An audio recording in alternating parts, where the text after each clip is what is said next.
31 December July বিপ্লবের ঘোষণাপত্র দেওয়ার প্রস্তুতি নিয়েছিল বৈষম্য বিরোধী ছাত্র আন্দোলন ও জাতীয় নাগরিক কমিটি।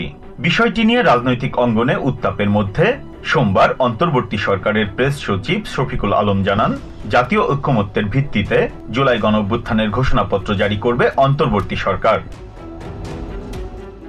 এমন পরিস্থিতিতে পূর্বঘোষিত কর্মসূচির পরিবর্তে 31 ডিসেম্বর মার্চ ফর ইউনিটি কর্মসূচি পালনের ঘোষণা দেন ছাত্রনেতারা। মার্চ ফর ইউনিটিতে যোগ দিতে মঙ্গলবার দুপুর 12টার পর থেকেই দেশের বিভিন্ন জেলা থেকে মিছিল নিয়ে কেন্দ্রীয় শহীদ মিনারে আসতে শুরু করে ছাত্র জনতা। সমাবেশে বক্তারা বলেন, বাংলাদেশের মানুষ জুলাই ঘোষণাপত্র চায়, তারা সংস্কার চায়, নতুন সংবিধান চায়, জুলাই গণহত্যাকারীদের বিচার চায়। জাতীয় নাগরিক কমিটির নেতারা বলেন, ছাত্র সমাজ যখন জুলাই ঘোষণাপত্র পাঠ করার ঘোষণা দিয়েছে, তখন সরকার সব রাজনৈতিক দলের সঙ্গে আলোচনার ভিত্তিতে জুলাই ঘোষণাপত্র জারি করার সিদ্ধান্ত নিয়েছে। সমাবেশে কাল বিলম্ব না করে 15 জানুয়ারির মধ্যে জুলাই বিপ্লবের ঘোষণাপত্র জারি করার বিষয়ে পদক্ষেপ নিতে অন্তর্বর্তী সরকারের প্রতি আহ্বান জানান বৈষম্য বিরোধী ছাত্র আন্দোলনের নেতারা।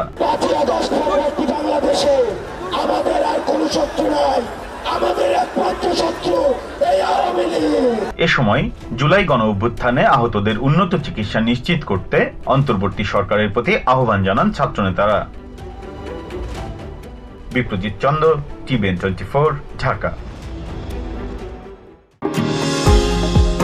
নিউ ইয়র্ক থেকে সম্প্রচারিত টিভিএন 24 টেলিভিশন বিশ্বজুড়ে বাঙালির কণ্ঠস্বর।